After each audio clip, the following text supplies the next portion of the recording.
এটা ছিল ষষ্ঠীর সকাল, আর সকালবেলা সমস্ত কাজ টাজ তাড়াহুড়ো করে সেরে নিয়েছি, কারণ আমার আজকে ষষ্ঠীর উপোস রয়েছে, আমি যাব পুজো দিতে। তো তার জন্য সকাল সকাল সমস্ত কিছু কাজ কমপ্লিট করে নিয়ে ছাদে জামা কাপড় মেলে এসে চলে গেছিলাম মিষ্টি আনতে।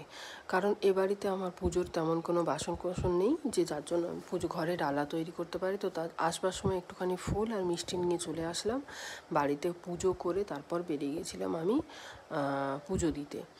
সেখান থেকে পুজো টুজো দিয়ে আসার পর বোন বাড়িতে ছিল, বোন তৈরি করেছিল রুটি আর তরকারি আমাদের জন্য। তো আমি বাড়িতে এসে প্রচণ্ড ক্লান্ত হয়ে গেছিলাম, এসে আগে একটুখানি জল খেয়ে নিয়েছি, তারপরে রুটি তরকারি খেয়ে ছেলেকে আগে খাইয়ে নিলাম। ছেলেকে খাইয়ে এই যে ঘুম থেকে উঠে আমার মাসির আদর খাচ্ছে। তারপর সন্ধ্যাবেলা বেরিয়েছিলাম একটু ঠাকুর দেখতে।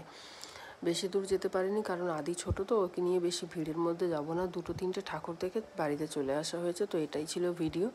ষষ্ঠীর দিন কেমন কাটলো, তোমাদেরও কেমন কাটলো জানিও। তো চলো আজকের মতো টাটা। ভিডিওটা ভালো লাগলে একটা লাইক কমেন্ট শেয়ার করে দিও, আর চ্যানেলটা